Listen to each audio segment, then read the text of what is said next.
Estamos então, nesse instante, começando nosso momento de reflexão. Vocês lembram que a gente está numa série de mensagens? Lembra qual é o tema da nossa série, não? É o mesmo da Emanuel. Ninguém lembra? Os sinais, né? O nome da série é 7 Sinais. E hoje a gente vai ver o último dos 7. Daqueles que João registrou. E a nossa reflexão vai ser feita em João capítulo 11, do 1 ao 45. Quero dar boas-vindas a você que participa da nossa transmissão ao vivo. Desejoso de que, sendo possível, a gente possa se encontrar pessoalmente aqui na Reserva do Paiva, na Alameda dos Coqueiros, quilômetro 5.9. Mas que, não sendo esse o caso nesse dia, que o lugar onde você está seja propício para uma experiência com o Senhor. Então, lhe convido a abrir sua Bíblia em João capítulo 11. Vamos ler do verso 1 ao 45. É um texto bastante longo, mas vamos fazer a leitura acompanhando. Eu leio na minha versão, vou ler na versão NVI e você acompanha na sua versão, ok? Assim diz a palavra do nosso Deus em João 11, a partir do verso 1 até o 45. Havia um homem chamado Lázaro, ele era de Betânia, do povoado de Maria e de Marta e sua irmã. Aconteceu que ele ficou doente. Maria, a irmã dele, era a mesma que derramara perfume sobre o Senhor e enxugara os pés com os cabelos. Então as irmãs de Lázaro mandaram dizer a Jesus: Senhor, aquele a quem amas está doente. Ao ouvir isso, Jesus disse: essa doença não acabará em morte, é para a glória de Deus, para que o Filho de Deus seja glorificado por meio dela. Primeira informação que eu queria que você guardasse está então no verso 4. Porque Jesus disse que a doença não era de morte. No entanto, Lázaro terminou morrendo, né?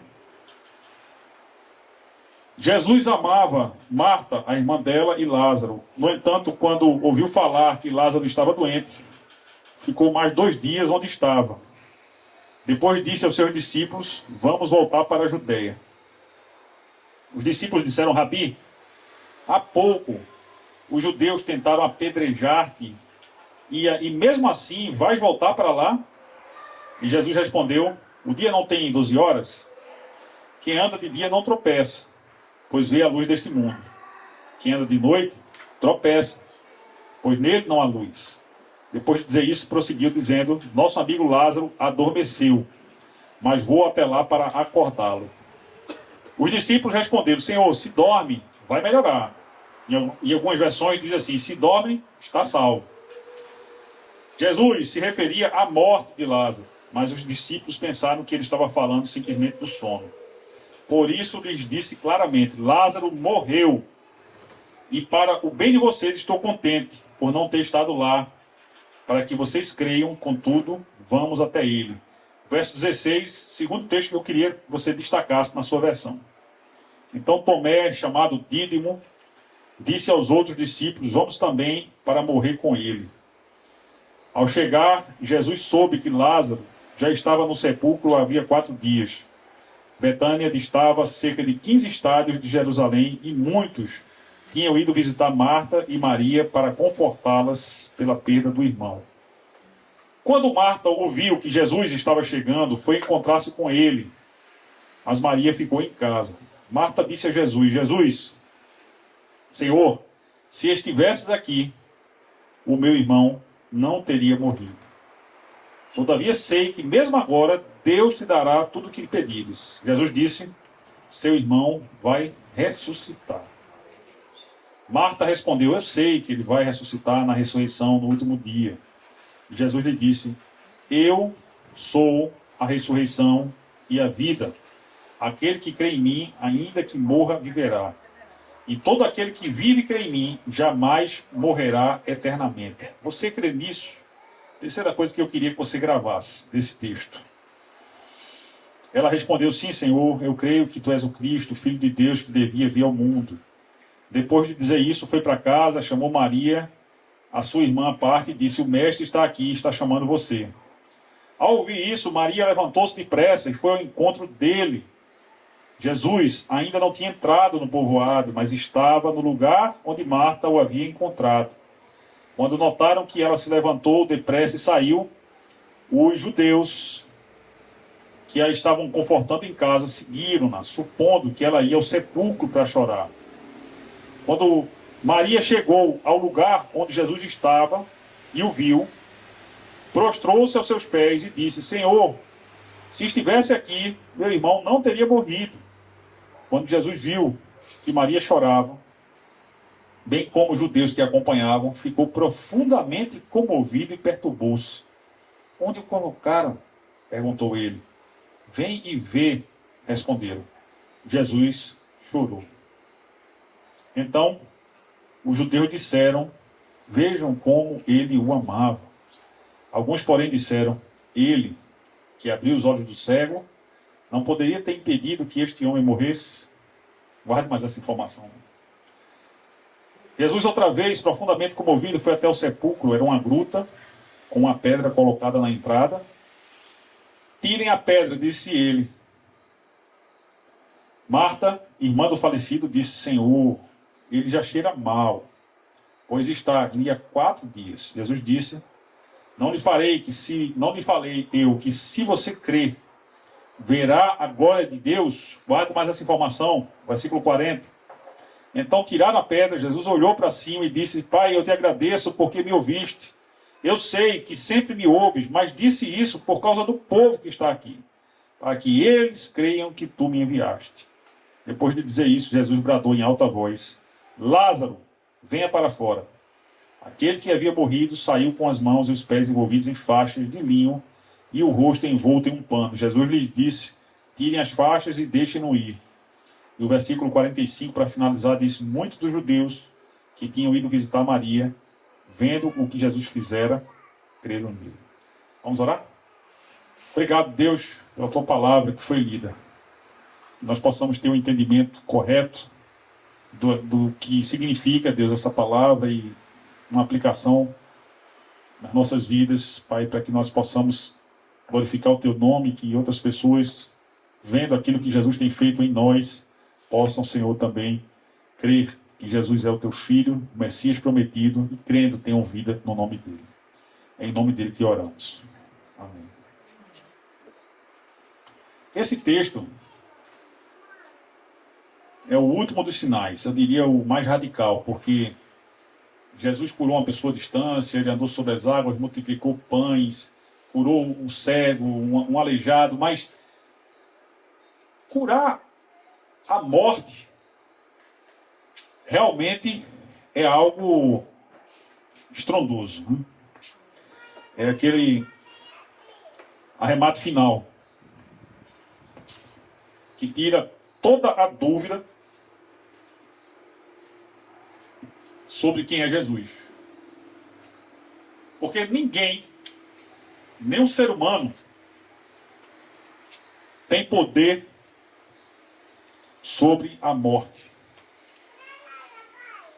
nem sobre a vida. Só Deus é Senhor sobre essas duas coisas, essas duas realidades. A vida, a gente celebra, a gente se alegra, como por exemplo quando nasceu o nosso caçula, né, da nossa igreja, que é o Noah, né, que a gente pediu tanto ao Senhor. A gente se alegrou quando ele foi para casa, e tantas crianças que nasceram, né, Isaac,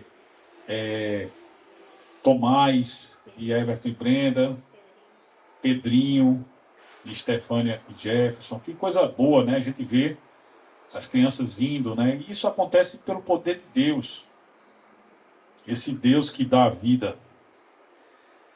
E a gente sabe que, embora a vida seja algo que muito nos alegre, quando a gente nasce, até pelo texto que a gente viu hoje no início do nosso culto, Salmo 139, né, que Deus, antes que a pessoa nasça, já sabe os dias de vida que ela tem. Então, quando a gente nasce, o nosso cronômetro regressivo já foi ligado, e ali ele já começa a contar. até o momento em que ele vai zerar e vai se encerrar o nosso tempo. Mas como Deus é o Senhor do tempo, eventualmente ele pode prorrogar esse cronômetro. Ele fez isso com o rei Ezequias, ele fez isso com Lázaro, dando uma oportunidade, uma sobrevida, mais um tempo. Não porque fosse realmente o propósito da missão de Jesus, ressuscitar Lázaro, fazer um aleijado andar, curar um cego, nada disso. João deixa muito claro que essas coisas eram sinais. E ele é o único dos 4 evangelistas que chama os milagres de sinais. No meu modo de ver, de uma forma muito apropriada, porque todo sinal pressupõe um significado. E ele chama a atenção de que aqueles sinais, eles tinham um propósito de demonstrar quem era Jesus Cristo, para que as pessoas pudessem crer. Portanto, como eu já disse anteriormente, se a gente vê que na Bíblia que Lázaro foi ressuscitado e a gente perde alguém querido, e a gente ora, como eu orei quando perdi meu irmão, e fiquei ali esperando a ressurreição, e a ressurreição não aconteceu, Deus não tem obrigação nenhuma de estar ressuscitando quem a gente quer. Ele fez isso de acordo com os seus propósitos e com um objetivo definido. E a vontade de Deus é sempre boa, perfeita e agradável. Então, quando a gente perde alguém querido, a gente precisa também saber se conformar com isso. Porque a vida, e digo isso especialmente para os jovens, que olham para a vida e pensam que tem tempo demais, a vida passa como fumaça. É um tempo muito breve.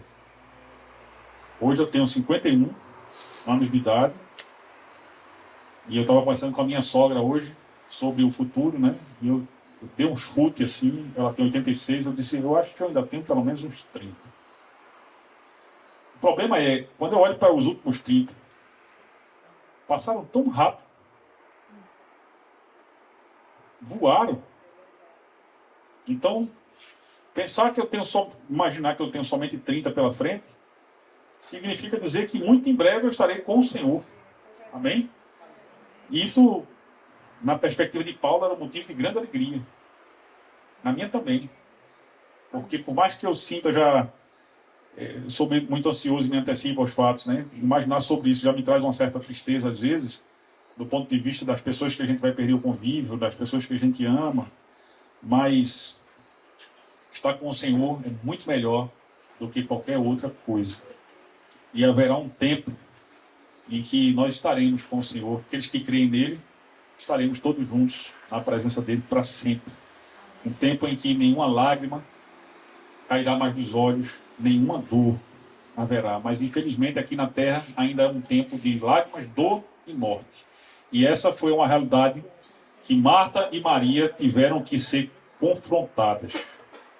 A primeira questão que eu queria destacar para vocês, como a gente viu no texto, a respeito o tema de hoje, que é a ressurreição, é que, aos olhos de Marta, Maria e aparentemente de algumas pessoas que estavam ali desavisadamente no meio dos convidados, daqueles que vieram consolá-las, Jesus, um varão poderoso, que tinha recentemente dado vista a um cego de nascença, se ele fez todos aqueles sinais poderosos, ele tinha condições de curar a doença de Lázaro, que era um problema muito menor. Mas parece que ele chegou atrasado. Essa é a perspectiva de Marta, primeiro e depois de Maria. Uma não sabe o que a outra falou, mas as duas falaram exatamente a mesma coisa. Senhor, se o Senhor tivesse chegado antes, meu irmão não teria morrido. Quantos de nós pensamos assim também, às vezes? Senhor, se o Senhor estivesse olhando para o meu problema, isso não teria acontecido. Às vezes a gente pensa do mesmo modo. É como se a gente tivesse um certo inconformismo. É aquele inconformismo melancólico de quem aceita a realidade dos fatos, lamentando o fato de que a realidade poderia ser diferente. Se o Senhor tivesse vindo logo, o meu irmão não teria morrido. O texto diz que Jesus estava a 2 dias de distância. Alguns estudiosos dizem que ele estava no lado leste do Jordão. E, portanto, de lá até a Judéia, Betânia, onde estavam querendo matar ele. Ou seja, ele tinha todos os motivos para não ir mais para aquela região. E é por isso que quando ele decide voltar, Tomé, corajosamente, dá uma declaração que pouca gente presta atenção, mas ele diz, então, vamos com ele para morrer com ele. Porque Tomé sabia que se ele voltasse para a Judéia, iam querer matá-lo, porque há pouco tempo estavam querendo apedrejá-lo. Porque que ele ia voltar para lá e ia passar ilésio. Tomé quer voltar com ele, se preciso for, para morrer com ele. Aquele mesmo Tomé que depois a gente censura pela falta de fé, quando disse, só vou crer se eu tocar na ferida. Antes de Jesus morrer, ele disse, vou morrer com ele. E estava aparentemente disposto mesmo, mas não era o caso. O caso é que Jesus disse, essa doença não é de morte. Essa doença é para que o Filho de Deus seja glorificado. Essa doença é para que o Filho de Deus seja glorificado. Sejam bem-vindos. Que Deus abençoe. Podem se aproximar.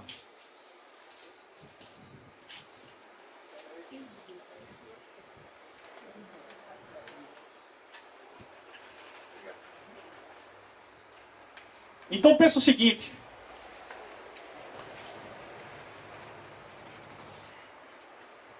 Como é que Jesus, sabendo que Lázaro tinha uma doença mortal, e ele amando tanto aquele homem, e sendo tão poderoso, como é que ele não parou imediatamente o que ele estava fazendo e correu ao encalço daquele amigo tão querido para livrá-lo da enfermidade? Jesus decidiu passar mais 2 dias. Eu queria que você pensasse sobre isso, porque ele é Senhor do tempo. Amém? As coisas não acontecem no seu tempo. As coisas acontecem no tempo de Deus. Em Eclesiastes, no capítulo 3, que é um capítulo lindo sobre isso, o versículo 1 começa dizendo que existe um tempo determinado para todas as coisas. O livro de Gênesis começa dizendo que no princípio Deus criou os céus e a terra, e começa a dizer que tudo que ele fez, ele foi fazendo, né, em dias, um após o outro. Deus poderia ter feito tudo num dia só no primeiro ágio ele poderia ter feito tudo. Mas ele resolveu fazer tudo a seu tempo. E a gente ainda não entendeu isso, ao que parece, às vezes. Marta e Maria não entenderam. Porque no fundo do fundo, elas estavam sensibilizadas, mas ao mesmo tempo decepcionadas com a morte do irmão.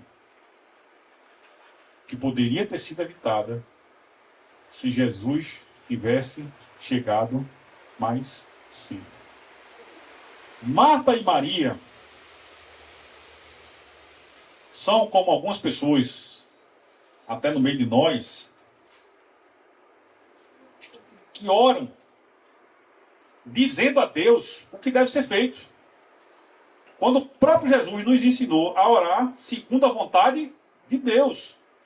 Nós temos o direito de dizer para Deus aquilo que está no nosso coração. E o Salmo 139, que a gente leu no início do nosso culto, diz que antes que a gente fale qualquer coisa, Deus já sabe o que a gente tem em mente. Ele também já sabe se aquilo é bom, se aquilo é ruim. Essa semana, na leitura bíblica anual, a gente leu que o povo pediu um rei. E o povo achou que estava fazendo uma grande coisa pedindo um rei. E Deus disse, Samuel, esse pedido significa que eles estão me rejeitando. Não estão rejeitando você. Dê a eles o rei que eles pedem. Agora diga a eles exatamente o que é que ele vai fazer. E ele falou. E o povo escolheu um rei. Por quê? Porque o povo olhava para ao redor e queria ser governado do mesmo modo que as outras nações eram governadas. Quando, na verdade, eles eram governados por Deus e não sabiam o valor que era ser governado por Deus. Ser governado por Deus significa que Deus faz aquilo que bem lhe apraz. E a gente precisa aceitar isso, gente. Nem sempre quando a gente vai pedir algo a Deus, a gente vai receber. Em nome de Jesus não significa uma fórmula mágica que eu posso acrescentar ao final da minha oração para fazer com que Deus seja transformado num gênio da lâmpada e atenda os meus desejos. Não. Em nome de Jesus significa, eu estou pedindo como Jesus faria. Eu estou pedindo como se o próprio Jesus estivesse pedindo. Eu estou fazendo como se ele estivesse fazendo. E quando Jesus orava, no Getsemane, por exemplo, quando ele estava prestes a morrer, ele disse: Pai, se possível, passa de mim esse cálice.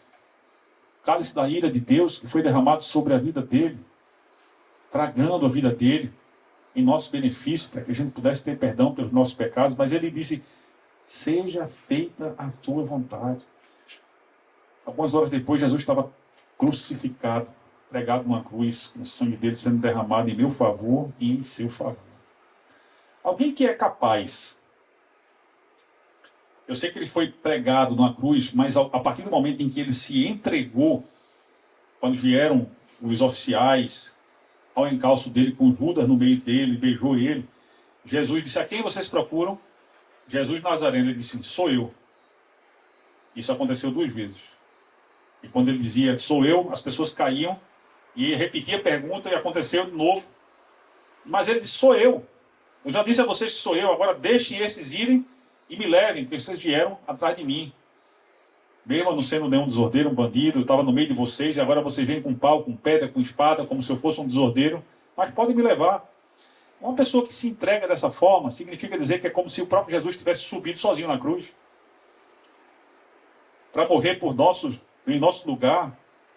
Existe alguma coisa que alguém possa fazer que demonstre maior amor por outra do que dar a vida por ela?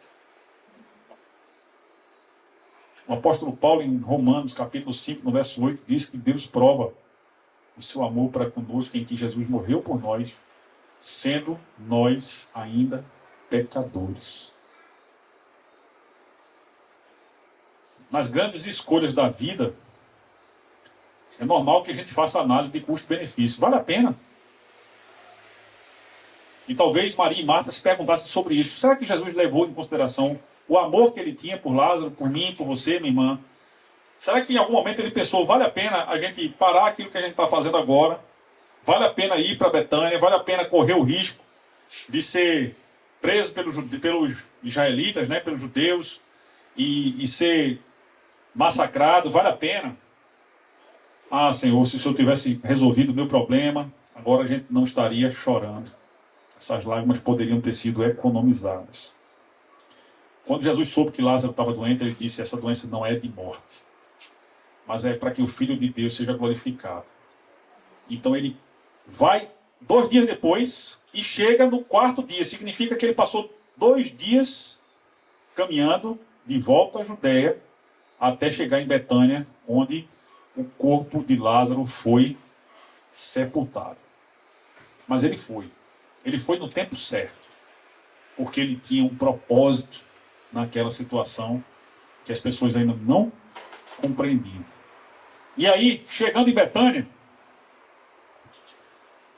quando ele conversa com Maria, depois de ter conversado com Marta, e quando Maria também fala a mesma coisa: Senhor, se o Senhor tivesse chegado aqui, ele não teria morrido. E quando Jesus vê o sofrimento daquela mulher, Jesus se emociona com o sofrimento dela.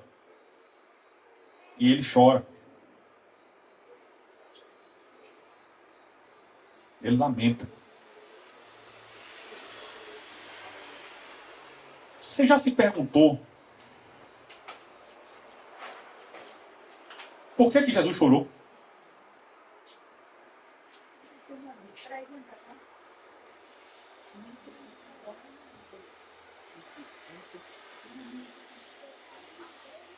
Será que Jesus chorou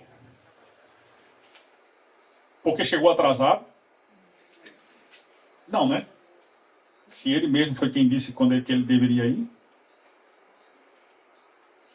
Será que Jesus chorou porque Lázaro morreu? Ele não foi surpreendido com essa notícia porque ele mesmo foi quem avisou para os discípulos, que não entenderam quando ele disse: Lázaro dorme, mas eu estou indo lá para acordá-lo. E eles não entenderam, Jesus teve que falar de novo, dizendo, Lázaro morreu.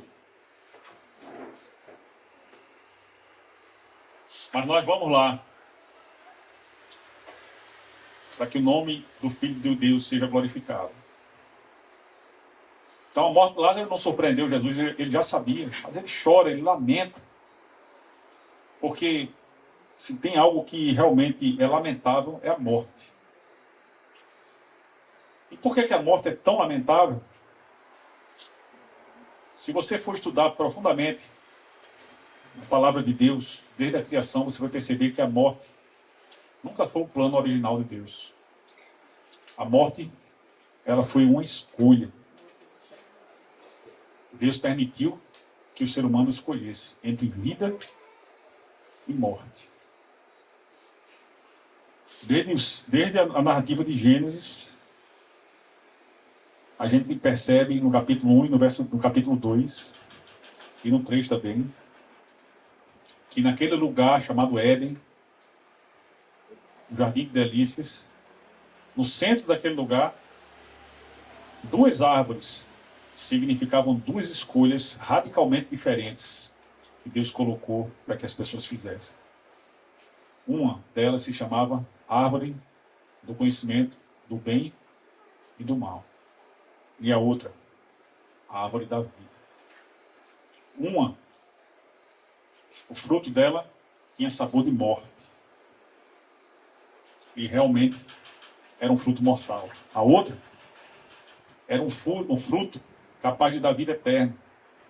E a escolha dos primeiros humanos foi a pior escolha, de acordo com o relato bíblico, porque eles escolheram a morte, acreditando nas mentiras que Satanás conta, de que Deus estava mentindo. Como muitos ainda acham que a Bíblia fala bobagem, que a Bíblia é um livro de historinha.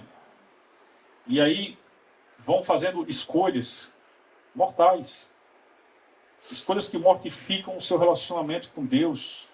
Escolhas que mortificam o seu relacionamento com as pessoas que você ama. Escolhas que mortificam a sua relação com seus familiares. Que mortificam a forma como você se relaciona com o seu trabalho. Que mortificam a sua própria existência. E que invariavelmente, no final, resultam em morte. A palavra de Deus diz que a morte dos seus santos é preciosa para Deus. Que o Deus, ele tem pesar na morte. Ele não se alegra na morte de ninguém. E ela é uma dura realidade para todos aqueles que vivem.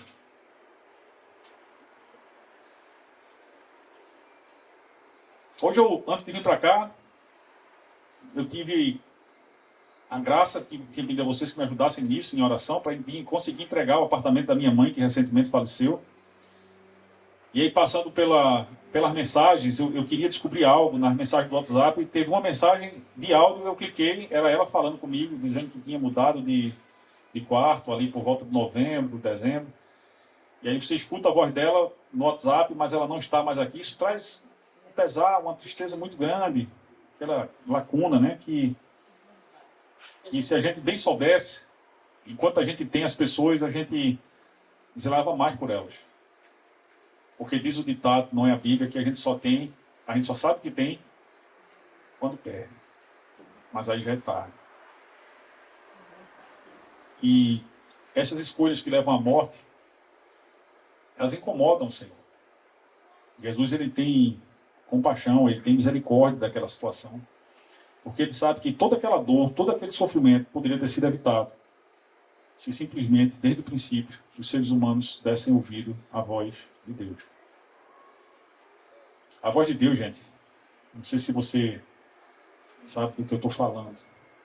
A voz de Deus é muito clara. Tem gente que acha que não é possível a voz de Deus. Eu quero dizer para você que é possível. E você pode ouvir a voz de Deus de diferentes formas, mas se tem algo, eu posso dizer a respeito da voz de Deus, que ela é inequívoca. Quando Deus fala, as pessoas sabem que Ele está falando e sabem aquilo que Ele está chamando você para fazer. Quando Jesus disse, seu irmão ressuscitará, Aquela mensagem clara a respeito daquilo que ele ia fazer, e a própria Maria diz: não, eu sei, Senhor, que ele vai ressuscitar no último dia. E Jesus disse: não te disse eu, se creres, verás a glória de Deus. Aquela doença era para a glória do Filho de Deus, para que Deus fosse glorificado nele. E era chegado o momento do arremate final, do último dos 7 sinais, o mais incrível, o mais maravilhoso, o mais espetacular daqueles sinais que foram registrados em João, aquilo que é inimaginável para todos nós. Alguém tem o poder de anular os efeitos da morte, de trazer alguém de novo à vida. Deus continua a fazer isso. Vez por outra a gente ouve falar de um caso, essa semana circulou nas redes sociais, não sei se vocês viram, de uma criança que se afogou, e a médica dando depoimento de que a criança tornou a viver depois de uma oração que a avó fez sobre aquela criança. Você viu? Então a médica falando a respeito disso. E quando eles perceberam que a criança estava com vida, eles trataram de reanimar a criança e botaram ela no aparelho, e aí a criança já estava morta. Quer dizer que Deus vai ter a obrigação de ressuscitar todo mundo que a gente não, que a gente quer, que a gente deseja? Não, a gente vai perder pessoas. Isso vai custar muito caro para a gente precisa aprender a valorizar as pessoas que a gente tem, porque todos nós vamos passar por isso. E um dia vai chegar, mais cedo ou mais tarde também, o nosso dia. E Jesus, ele se importa com as dores, com os sofrimentos que a morte traz, que o pecado traz, porque o salário do pecado é a morte. Mas o dom gratuito de Deus é a vida eterna em Cristo Jesus. Amém? Jesus, ele se importa. Ele vai para a Judéia se colocando numa situação de risco, porque ele sabia que em breve ele seria preso, seria morto, mas ele próprio seria também ressuscitado. Ele próprio ressuscitaria. E veja que os evangelhos contam que quando Jesus ressuscitou,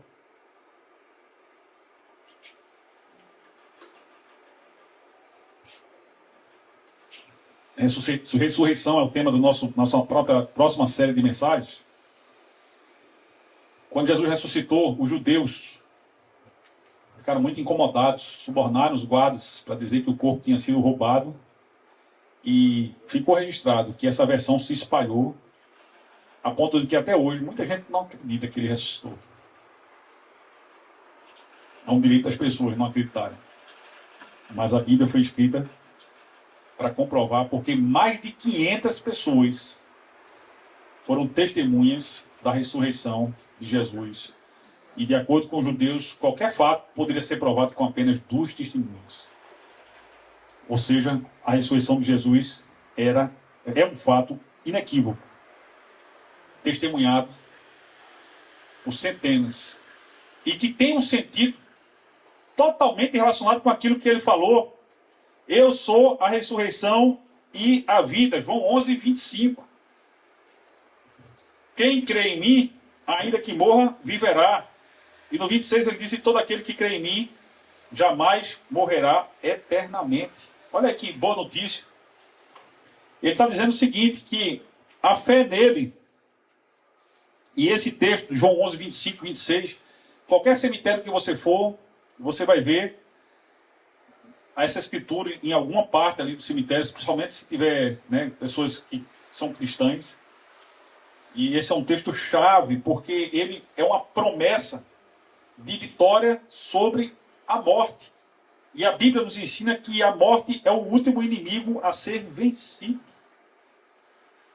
E quando João fala que os milagres foram sinais, e eu já disse isso aqui anteriormente, que Jesus estava ensinando para as pessoas que elas não tinham a capacidade de ouvir, de ver, elas não tinham capacidade de caminhar de acordo com a palavra de Deus, elas não tinham a capacidade de crer em Deus. No final, Jesus está dizendo para eles, com aquele milagre, com aquele sinal, de que eles estavam espiritualmente mortos. Como muitos, infelizmente, ainda estão. Prova disso é que As pessoas não entendiam o que estava acontecendo. Não entendiam por que Jesus chorou, não entendiam por que ele veio 4 dias depois, não entendiam por que ele estava ali finalmente, porque ele queria saber onde é que Lázaro estava sepultado, não entendiam nada. E olhavam para ele e ficavam incrédulos e se perguntando como é que ele foi capaz de curar um cego de nascença. Será que ele não teria poder para impedir que esse homem tivesse morrido? E as pessoas que pensam dessa forma, que é a mesma forma como Maria e Marta pensaram, e muitos de nós pensamos, são pessoas que estão orando a Deus, pedindo a Deus menos do que Deus tem para oferecer para nós. Porque Marta e Maria já tinham visto Jesus curar pessoas. Marta e Maria sabiam que Jesus era capaz de curar enfermidades. O próprio Lázaro tinha sido testemunha disso, mas eles não sabiam que Jesus era capaz de ressuscitar alguém. Amém? Quando o pastor Henry Black Baby, do livro Conhecendo Deus, Fazendo Sua Vontade, meditou sobre isso, ele disse: quando eu percebi a diferença daquilo que elas pediam e do que Deus tinha para oferecer, daqui para frente, toda vez que eu orei pedindo algo a Deus, eu disse: Senhor, se o Senhor tiver algo melhor para mim, cancela a minha oração. Às vezes Deus tem para a gente algo melhor do que aquilo que a gente está pedindo. E a gente está pedindo o pior. Mas aos nossos olhos, parece ser algo bom. Deus está querendo manifestar o poder dele de uma forma mais grandiosa. Amém? Deus está querendo mostrar que é no tempo dele. Deus está querendo mostrar que ele é Deus e somente ele é Senhor e sabe o que é melhor para a minha vida. Algum tempo atrás, eu tive uma situação bastante difícil que enfrentar e eu gostaria muito que algo não tivesse acontecido. Mas eu falei, Deus é quem sabe o que é melhor para mim, entreguei para ele. E gente, o que ele fez nem se compara ao que eu estava pedindo. Basta dizer para vocês que eu só estou hoje aqui na frente, porque Deus me disse não, em um determinado momento. Eu só estou casado com Miriam, porque Deus me disse não. Eu só tenho Lucas e Felipe, porque Deus me disse não. Quando Deus disser não, espere em Deus. Ele sabe o que é melhor para você. Quando Deus disser espere, espere em Deus, porque Ele sabe o que é melhor para você. E quando Deus disser sim, glorifique a Ele também. Porque Deus deve ser glorificado quando a gente recebe sim, quando a gente recebe não, quando a gente recebe espere. Aquelas pessoas não tinham visto ainda a manifestação extraordinária do poder de Deus através de uma ressurreição, mas elas estavam prestes a testemunhar isso. Quando Jesus chega perto do túmulo e quando ele vai mandar abrir o túmulo, a irmã de Lázaro diz: Senhor, já fede, já é o 4º dia. Se você já estudou a ciência da morte, a tanatologia, você deve lembrar, e quem não estudou vai saber, que no 4º dia é aquele dia em que o corpo, o tecido, a pele, começa a perder os gases que começam a se desprender do corpo. O corpo já está apodrecendo. E nesse 4º dia, às vezes o corpo já começa, a pele já começa a explodir e os gases sair, é uma coisa horrível. E Maria olha para aquela situação e diz assim: Senhor, já é o 4º dia, esse negócio não vai dar certo. Porém, Jesus, na verdade foi Marta que falou, não foi Maria.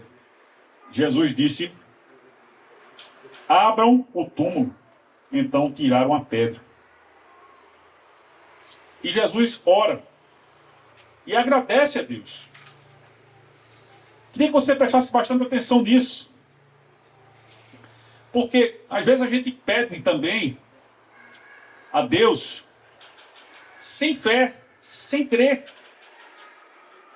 Experimente agradecer a Deus por aquilo que você ainda não recebeu. Amém. Porque isso é uma forma de exercitar a sua fé. Jesus agradece antes de Lázaro sair, porque ele disse: Senhor, o Senhor sempre me ouve.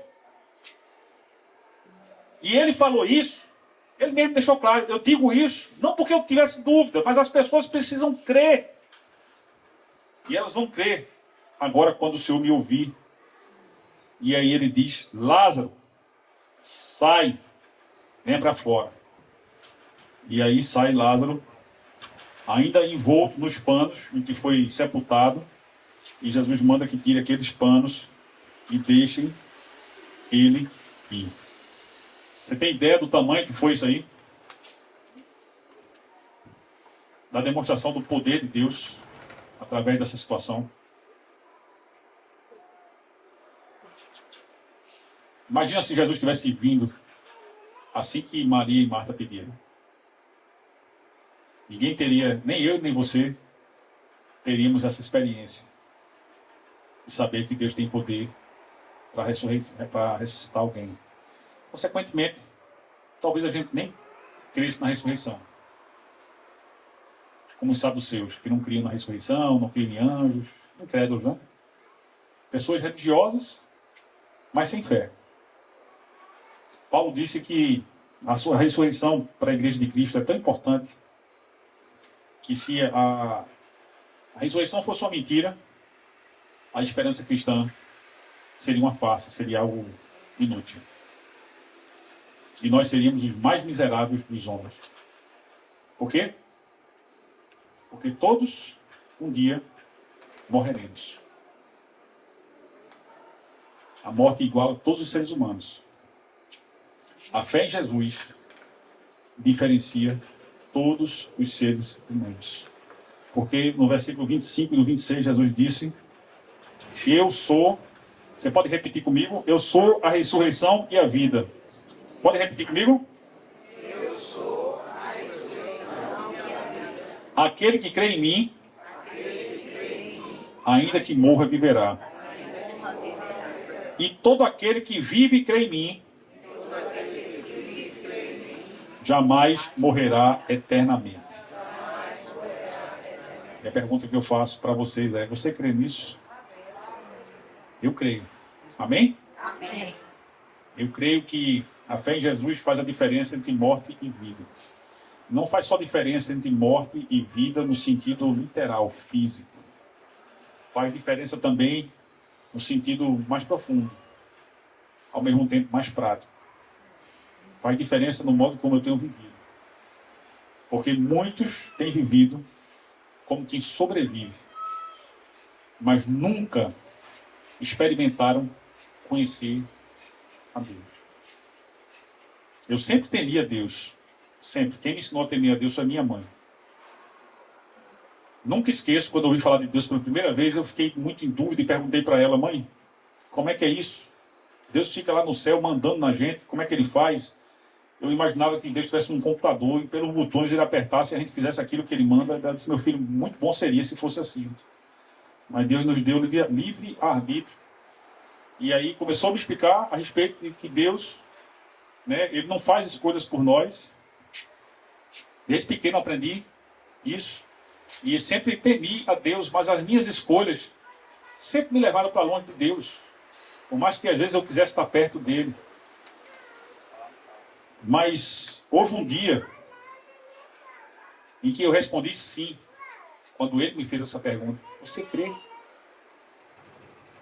E eu disse: eu creio, Senhor. E eu não quero viver mais nenhum dia longe do Senhor. O texto diz que as pessoas que estavam ali e viram o que aconteceu, o versículo 25 diz que muitos, vendo o que Jesus fizera, creram nele. Jesus disse depois a Tomé: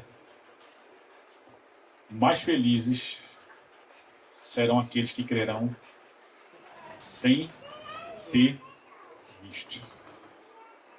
Será que você é capaz de dizer para Deus que crê, mesmo que Ele não lhe mostre a ressurreição, mesmo que Ele não cure o seu problema, a enfermidade que você tem, mesmo que Ele não resolva o seu problema? Será que você é capaz de dizer para Ele assim: Senhor, ainda assim, eu vou me agradar de Ti e eu vou Te honrar. O Senhor continua sendo meu Deus. Eu continuo Te amando. Será que você é capaz de dizer isso para Deus? É muito fácil quando os nossos problemas são resolvidos. É muito fácil quando a gente vê algo de extraordinário acontecendo na vida de alguém e a gente conclui que foi Deus que fez. Naquele caso, Deus foi glorificado através da morte de Lázaro. E a Bíblia nos ensina, meus irmãos, que quando a gente passa por situações difíceis na vida, a gente deve se alegrar em Deus, porque essas situações difíceis na vida, quando a gente se aproxima dele, elas nos trazem experiências com Deus. Elias conheceu a Deus profundamente. Não foi quando o fogo desceu do céu e consumiu totalmente a oferta, não. Porque logo depois, quando Jezabel quis matar ele, ele fugiu. Mas Elias conheceu a Deus profundamente, foi quando Deus foi ao encontro de Elias, lá na caverna, e se revela para ele, e de um modo sobrenatural alimenta ele, para que ele fosse fortalecido, e diz: agora volta e te apresenta diante daquele que quer te matar. Jesus repete isso, né?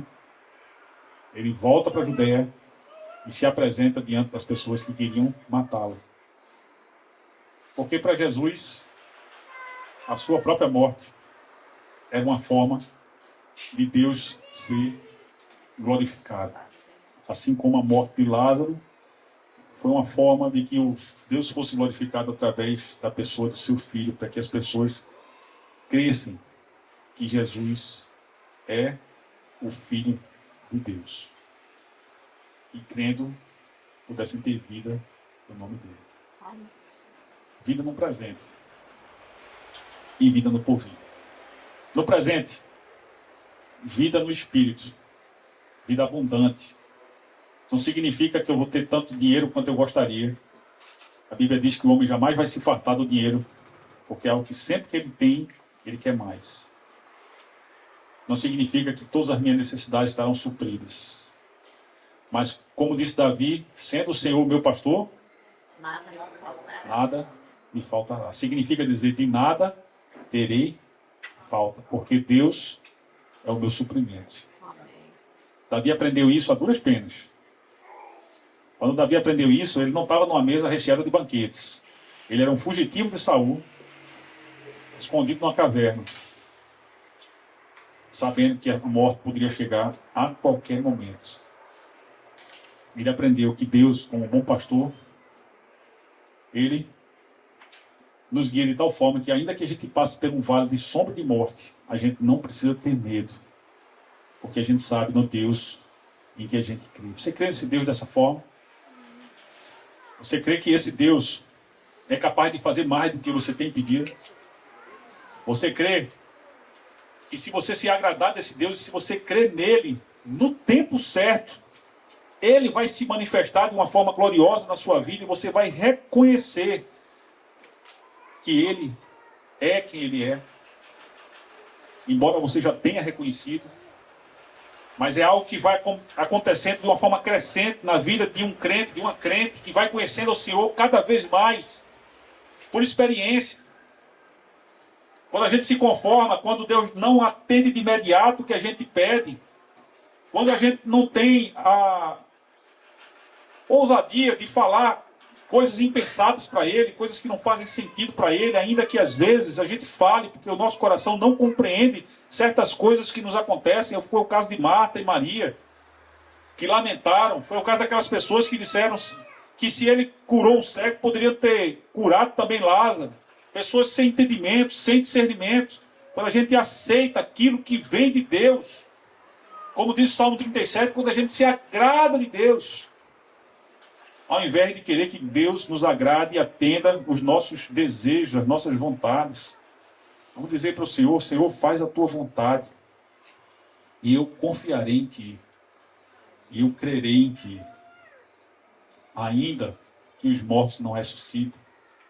Ainda que eu não consiga caminhar sobre as águas. Ainda que coisas maravilhosas que eu preciso, extraordinárias, não aconteçam no tempo certo. Eu vou continuar crendo em ti. Amém. Porque o Senhor é meu Deus. O Senhor tem planos maravilhosos para a minha vida. E no seu tempo, o Senhor fará exatamente aquilo que lhe apraz. É bem melhor do que eu posso pedir. É bem melhor do que eu possa pensar. Nós possamos pensar, então, nesse Deus que se revela através dos sinais e quer ser conhecido. E para aqueles que hoje estão aqui, que nunca entregaram suas vidas a Jesus, hoje pode ser o dia de você fazer a sua decisão. De você dizer, Senhor, eu quero experimentar a vida que eu não tenho vivido. Eu quero conhecer-te mais. Eu quero ser como Lázaro. Eu quero sair para fora. Eu quero ser guiado pela tua palavra. Não quero mais ser guiado pelo meu próprio entendimento. Deus abençoe a sua igreja. Que nós possamos viver de acordo com essa perspectiva. Feche seus olhos. Eu quero orar pela sua vida.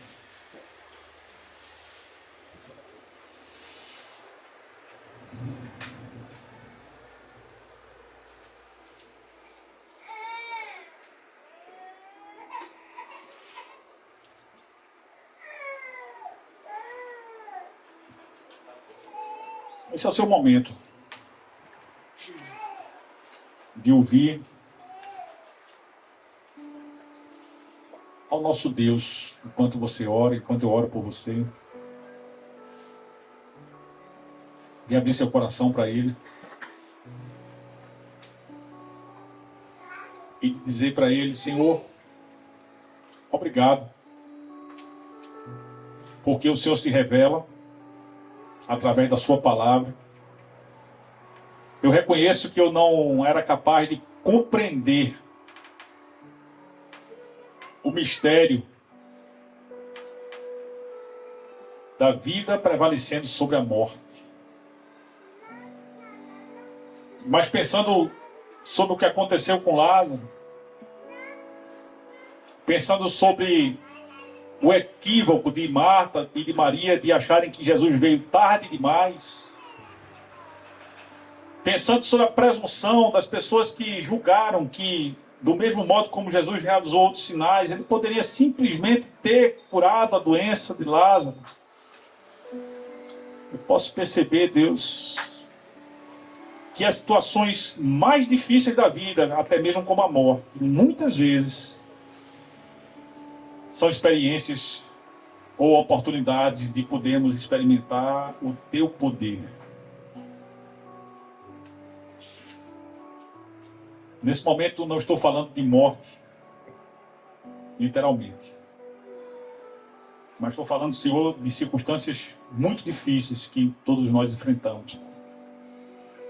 De problemas que são muito maiores do que a nossa capacidade de resolver.